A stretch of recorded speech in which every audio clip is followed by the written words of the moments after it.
Hello दोस्तों, study the best में आप सभी का स्वागत है। इस वीडियो में आपको क्लास 10 में चैप्टर फर्स्ट की एक्सरसाइज 1.2 के एग्जांपल मिलेंगे। इसमें 2 या 3 एग्जांपल है। इस वीडियो में आपको कंप्लीट एग्जांपल कराए जाएंगे। यदि मैं आपको बताऊं, इसमें 2 टाइप के क्वेश्चन आएंगे। फर्स्ट टाइप के होंगे जैसे जो रूट के अंदर कोई भी प्राइम नंबर होगी और वो अकेली संख्या होगी, तो वो हमारा यानी कि फर्स्ट टाइप का क्वेश्चन होगा। जैसे कि √2, √3, √5, √7, √11, √13, √17। तो ये हो जाएगा यानी कि हमारा यानी कि फर्स्ट टाइप का क्वेश्चन। सेकंड टाइप के हो जाएंगे हमारे जैसे इन्हीं की साथ में कोई संख्या जोड़ घटा गुणा और भाग में होगी। जैसे 2 + के √3, 3 - के √5, 3√2, 5/√7। तो ये हो जाएगा हमारे यानी कि सेकंड टाइप के क्वेश्चन। तो सबसे पहला एग्जांपल स्टार्ट कर रहे कि √3 एक अपरिमेय संख्या है। तो हमें यानी कि प्रूव करना कि √3 एक अपरिमेय संख्या है। तो सबसे पहले यहाँ पर मान लगे माना √3 एक परिमेय संख्या है। परिमेय संख्या है जो यहाँ पे अपरिमेय संख्या दी, इसका अपोजिट हो जाएगा यानी कि परिमेय संख्या। तो यहां लिख लगे √3 बराबर a/b। तो यहाँ पे परिमेय संख्या होती है जो संख्या यानी कि p/q के रूप में लिखी जा सके। p/q लिखो या फिर a/b या फिर लिखो x/y। तो यहाँ पर मैंने ले लिया यानी कि a/b। तो √3 बराबर हो जाएगा a/b, जहां b बराबर नहीं है यानी कि 0 के। अतः a व b सहअभाज्य संख्या है। सहअभाज्य संख्या है, इसलिए a व b का मैथ है बराबर हो जाएगा यानी कि 1 के। अब देखो, यदि a व b का मैथ है, जो यहाँ पर हमने संख्या मानी कि √3 बराबर a/b यानी कि ये परिमेय संख्या होगी। अब यदि a व b का मैथ है, a व b का मैथ हमारा 1 है, तो हम कह देंगे कि √3 एक परिमेय संख्या है। यदि a व b का मैथ हमारा 1 नहीं है, तो इसका मतलब है √3 एक अपरिमेय संख्या है। तो हम यहाँ पर करेंगे दोनों ओर का वर्ग करने पर। तो यहां लिखोगे दोनों ओर का वर्ग करने पर। वर्ग करने पर इस साइड का भी स्क्वायर करो, इस साइड का भी। तो ये हमारा यानी कि √3 का स्क्वायर बराबर a/b का होल स्क्वायर। a/b का होल स्क्वायर। अब देखो √3 का स्क्वायर हो जाएगा यानी कि 3। यदि मैं आपको बताऊं कि √2 का स्क्वायर यानी कि 2, इसी प्रकार √3 का स्क्वायर यानी कि 3 और √5 का स्क्वायर कितना हो जाएगा यानी कि 5। जो भी रूट के अंदर कोई संख्या होगी और उसका स्क्वायर करेंगे तो वही संख्या आ जाएगी। तो अब यहाँ पर होगा देखो √3 का स्क्वायर कितना होगा यानी कि 3। इसी प्रकार a का वर्ग a² और b का वर्ग b²। अब जो भाग में कहा जाएगा गुणा में, तो ये हो जाएगा 3b² बराबर यानी कि a²। ये हो जाएगी मेरी यानी कि इक्वेशन फर्स्ट। अब जो 3 गुणा में कहा जाएगा भाग में, तो ये हो जाएगा b² बराबर a² बटे यानी कि 3। अब यहाँ पे a का मान हमें वो लेना जो 3 से डिवाइड हो, यानी कि जो 3 की टेबल में आई। और 3 की टेबल में कितना आएगा यानी कि 6, 9, 12, 15। तो a की वैल्यू ले ली मैंने यानी कि 6। क्या 6 3 से भाज्य है? बिल्कुल। इसी प्रकार यहाँ पे a का वर्ग है, तो 6 का वर्ग कितना करा मैंने? 36। क्या 36 भी 3 से भाज्य है? बिल्कुल। तो 36 भी 3 से डिवाइड है। तो अब यहाँ पर लिखेंगे कि a का मान हमने लिया कितना? 6। तो 6 भी 3 से भाज्य है, तो 6 का वर्ग कितना करा? 36। तो 36 भी किससे भाज्य है यानी कि 3 से डिवाइड है। तो यहाँ पर लिखेंगे कि a² 3 से भाज्य है, इसलिए a भी 3 से भाज्य होगा। तो यहाँ पर लिखेंगे क्योंकि a² 3 से भाज्य है यानी कि डिवाइड है, इसलिए a भी 3 से भाज्य होगा। 3 से भाज्य होगा। हम यहां पर लिखेंगे कि a बराबर यानी कि 3c। अब a बराबर यानी कि 3c कैसे आया? अब देखो यहां पर मान लिया कि a बराबर यानी कि 3c। a की वैल्यू यहां पर मैंने क्या मानी थी यानी कि 6। तो यहां पर ले लिया यानी कि मैंने 6। तो ये जगह 3 गुणा यानी कि c। अब जो 3 गुणा में कहा जाएगा भाग में, तो 6 को 3 से भाग देगा 3 गुनी 6। अब यू कितना है हमारा 2। अब 2 किसके बराबर है यानी कि c के। अब यहाँ इसका मतलब है c की वैल्यू कितनी होगी हमारी यानी कि 2। तो जो यहाँ पे अन्य संख्या आई, जो यहाँ पर 2 आया अन्य संख्या आई, वो हो जाएगी हमारे यानी कि सी। अब यदि यहाँ पे 6 है तो 3 इंटू सी का मान कितना होगा हमारा यानी कि 2, तो 6 के बराबर होना चाहिए, तो 3 दूनी 6। अब ये भी हमारा कितना है 6, तो इसका मतलब है सी की वैल्यू हमारी कितनी होगी 2, तो अन्य संख्या हो जाएगी हमारी यानी कि सी। अब ए बराबर आएगा हमारे यानी कि 3c। अब ए का मान समीकरण 1 में रखने पर, ए का मान समीकरण 1 में रखने पर, 1 में रखने पर, तो समीकरण 1 क्या दिया हमें कि ए स्क्वायर बराबर यानी कि 3b स्क्वायर, तो यहां पर लिख लगे पहले कि ए स्क्वायर बराबर यानी कि 3b स्क्वायर। अब ए की वैल्यू हमें क्या रखनी, ए बराबर रखना है यानी कि हमें 3c, तो यहां पर रख देंगे यानी कि 3c। अब इसका स्क्वायर है तो यहाँ इसका स्क्वायर कर देंगे, ये हो जाएगा 3b स्क्वायर। 3 का वर्ग कितना हो यानी कि 9, c का वर्ग, c स्क्वायर बराबर 3b स्क्वायर। अब जो 9 गुणा में कहा जाएगा भाग में, तो हो जाएगा c स्क्वायर बराबर 3b स्क्वायर बटे में कितना हो जाएगा हमारे यानी कि 9। अब 3 को 9 से काट लो, 3 एक हम 3 और 3 किए 9, तो ये हो जाएगा हमारा c स्क्वायर बराबर b की 1 में गुणा करेंगे यानी कि b स्क्वायर बटे कितना हो जाएगा यानी कि 3।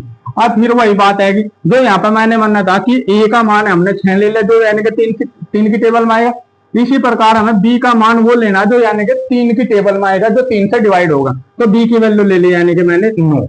क्या 9 3 से भाज्य है, बिल्कुल। अब इसी प्रकार का 9 का वर्ग कितना होगा हमारा 81, क्या 81 भी 3 से डिवाइड है, बिल्कुल। तो इसका मतलब है यहाँ पे a भी 3 से डिवाइड है और b भी 3 से डिवाइड है, तो यहाँ पे हमारा होगा a का मान 6 और b का मान हमारा कितना होगा 9। तो हमने यानी कि शुरू में लिया था कि a अपॉन b, तो यहाँ लिखेंगे a अपॉन b बराबर, यहाँ पे a की वैल्यू क्या माननी थी हमने 6 और b की वैल्यू क्या माननी यानी कि 9, तो a की वैल्यू होगी हमारी 6 और b की वैल्यू होगी यानी कि 9। तो 6 और 9 किससे डिवाइड है यानी कि 3 से, तो जो जिससे डिवाइड होगा यानी कि 6 और 9 का मैसा हो जाएगा यानी कि हमारा 3, राइट।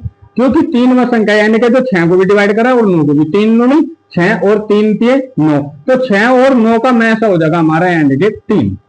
अतः ए व बी का मैस है, ए व बी का मैस है बराबर है यानी कि 3 के। इसलिए हमारी अवधारणा विरोधाभास है।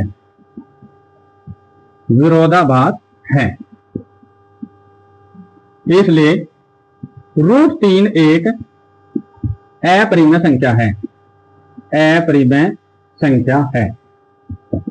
देखो हमारा ए व बी का मैस है कितना 3, और सवाल की शर्त क्या थी, यदि ए व बी का मैस है हमारा 1 होगा तो √3 एक परिमेय संख्या होगी, लेकिन ए व बी का मैस है हमारा कितना है यानी कि 3, तो इसका मतलब है √3 एक अपरिमेय संख्या है। तो यहां पर लिख देंगे इसलिए हमारी अवधारणा विरोधाभास है, इसलिए √3 एक अपरिमेय संख्या है। तो नेक्स्ट एग्जांपल दिया हमें, दर्शाइए कि 5 माइनस के √3 एक अपरिमेय संख्या है। तो हमें प्रूव करना कि 5 माइनस के √3 एक अपरिमेय संख्या यानी कि इरेशनल नंबर है। तो सबसे पहले यहां पर लिखेंगे माना 5 माइनस √3 एक परिमेय संख्या है, परिमेय संख्या है। जो यहाँ पे अपरिमेय संख्या दे रखा उसका अपोजिट हो जाएगा यानी कि परिमेय संख्या। तो यहां लिखेंगे 5 माइनस √3 बराबर a अपॉन b, जहां b बराबर नहीं है 0 के। अतः a व b सहअभाज्य संख्या है, सहअभाज्य संख्या है जो हमारे यानी कि फर्स्ट टाइप का और सेकंड टाइप का क्वेश्चन होगा, तो हमें सेम यहां तक तो इसी प्रकार लिखना। अब देखो ये होगा हमारा सेकंड टाइप का क्वेश्चन। सेकंड टाइप का क्वेश्चन किस प्रकार करेंगे, जो रूट के अंदर कोई भी संख्या होगी एक तो उसे यानी कि सिंगल रखेंगे और एक कहीं की रखेंगे प्लस की। तो यहाँ पर √3 कहीं का माइनस का, एक तो उसे यानी कि सिंगल रखेंगे और एक कहीं की करेंगे यानी कि प्लस की। अब यहाँ पर √3 माइनस का इधर आएगा, कहीं का हो जाएगा प्लस का। तो यहाँ पर हो जाएगा हमारा 5 बराबर a बटे b, और जो माइनस के √3 है इधर आएगा, कहीं का हो जाएगा प्लस के √3। अब जो प्लस के a बटे बी है इधर है क्या माइनस के, तो हो जाएगा 5 माइनस a बटे बी बराबर हो जाएगा यानी कि √3। अब जो हमारा √3 माइनस का था इधर आएगा कहीं का होगा प्लस का होगा और एक सिंगल होगा। अब यहाँ पे यानी कि इनका ले लो एलसीएम, तो b की 5 में गुणा करेंगे ये हो जाएगा हमारा 5b माइनस के a और बटे में कितना आ जाएगा यानी कि b बराबर हो जाएगा यहाँ पे यानी कि √3। हम यहाँ पर लिखेंगे a b व 5 सभी पूर्णांक है, इसलिए 5b माइनस a बटे b एक परिमेय संख्या है। जब यह परिमेय संख्या तो √3 भी एक परिमेय संख्या होगी। लेकिन हमें ज्ञात है कि √3, हमें √3 के बारे में पता है कि √3 एक अपरिमेय संख्या है, इसलिए 5 माइनस √3 भी एक अपरिमेय संख्या होगी। तो यहां पर लिखो a b व 5 सभी पूर्णांक हैं, सभी पूर्णांक हैं, इसलिए 5b माइनस a बटे b 5b माइनस a बटे b एक परिमेय संख्या है, परिमेय संख्या है। इसलिए जब यह संख्या परिमेय है तो √3 भी, तो इसलिए √3 भी एक परिमेय संख्या होगी, परिमेय संख्या होगी।